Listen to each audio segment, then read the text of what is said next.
realize how much happened during that year. I think perhaps it's the most compressed year of personal and political experiences for me. So I can tell you that I was a member of the Black Panther Party, and because of some difficulties in relation to the Black Panther Party, I became a member of the Los Angeles SNCC, Student Nonviolent Coordinating Committee. And then, later, I joined the Communist Party. This is between the fall of '67 and the summer of '68. I think I'll tell you what I was doing when Martin Luther King was assassinated. That was April 4th, 1968. So of course that predates the uprisings here in Paris. And the assassination occasioned a whole number of uprisings in cities all over the US. I was involved at that particular moment in organizing a campaign against racist police violence. The same thing we're talking about today. And when I found out about the assassination of Dr. King, I was actually printing a poster, a wanted poster, for a white cop who had killed a young black man in LA. As a member of SNCC, we learned that the Los Angeles Police Department had developed some new militaristic strategies, and that they were planning to use the occasion of the response to the assassination of Dr. King in order to introduce these new strategies. And so our goal was to try to do as much organizing of the community that would, in effect, attempt to channel rather the anger in ways that were productive, and to avoid creating targets for the police. And I'll tell you that on the second evening after the assassination, the Los Angeles cops severely beat up and brutalized a random young black man and dropped him in front of our office, hoping that that would cause us to sort of blindly respond, which would give them the opportunity to use their new weapons and their new strategies on us. Well, I see that my 5 minutes is almost up, so I will say that that our local struggles were very much informed by what was happening around the world. Of course, the Cuban Revolution, the Black liberation struggles in other places, the African liberation movements, Angola, Guinea-Bissau, Mozambique. And we had the sense that the revolution was around the corner. And it was a wonderful sense of urgency, because we knew that we were in the process of being involved in an anti-capitalist, anti-racist. We hadn't yet incorporated gender in the way we should have into our framework. But we were very clear that we were about to make a revolution. And it's probably a good thing that we didn't at that time, because we didn't know then what we know now. And let me say that I think I'll continue along this line in answer to one of the next two questions. Merci.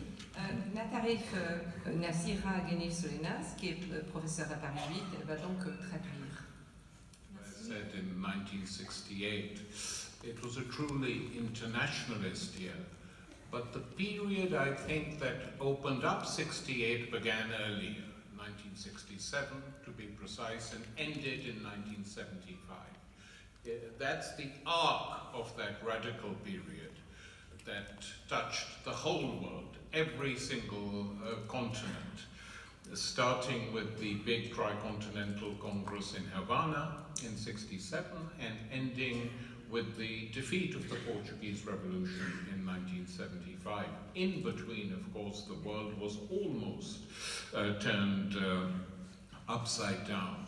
For me, the single most experience which formed me, was a formative experience, was visiting Vietnam, former French colony, now being controlled and bombed by the United States, on behalf of an informal war crimes tribunal of intellectuals set up by Jean-Paul Sartre and Bertrand Russell. We were sent to Vietnam to get evidence of American war crimes and present them to this tribunal.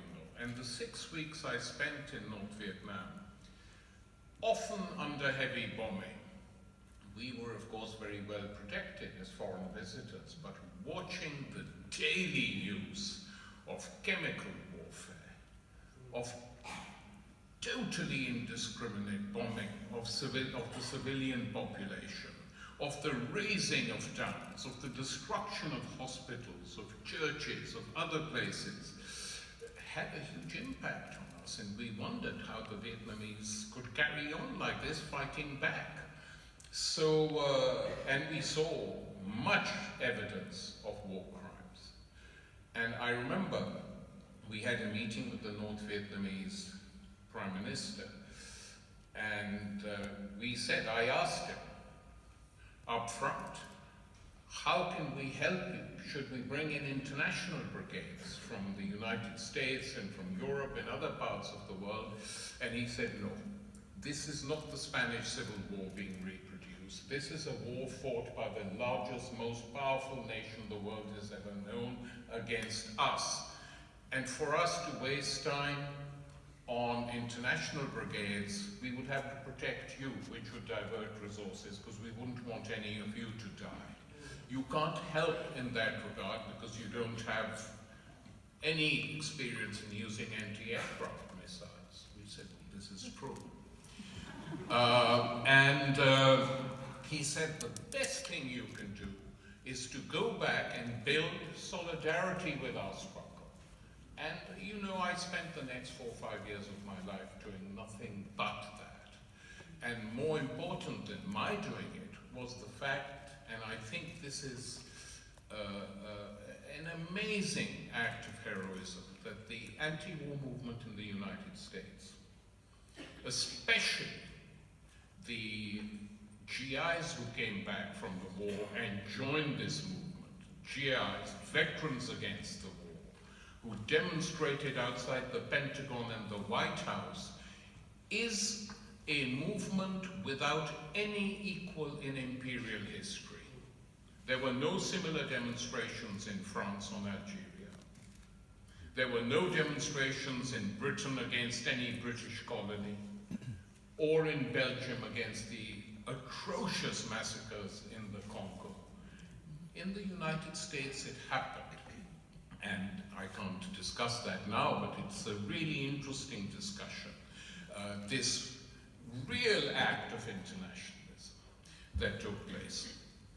So that was the most powerful experience. Of course, there were others. The huge upsurge in Europe, the May events in France, where you saw the largest general strike in the history of capitalism. 10 million workers were out on strike in France and demanding not just more wages or better conditions, but in many cases demanding autogestion, self-management, the control of the factories. Then there was the Czech events in Czechoslovakia, where the Czech Communist Party organized and led a reform program which their leader Dubček proclaimed as socialism with a human face, that was crushed by Soviet tanks and the Warsaw Pact, and that was, in my opinion, also the beginning of the end of the Soviet Union.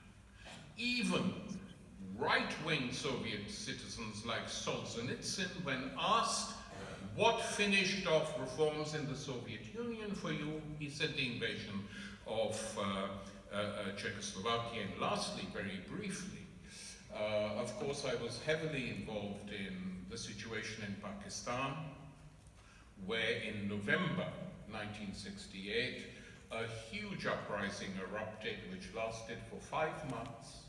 Struggle, everyone involved, workers, students, women of all sorts, prostitutes came out onto the streets enjoying the struggle, clerics, lawyers, and after 5 months of struggle, the dictatorship was brought down. So I say very proudly that the only successful struggle in 1968 was the struggle in Pakistan, which achieved its aims.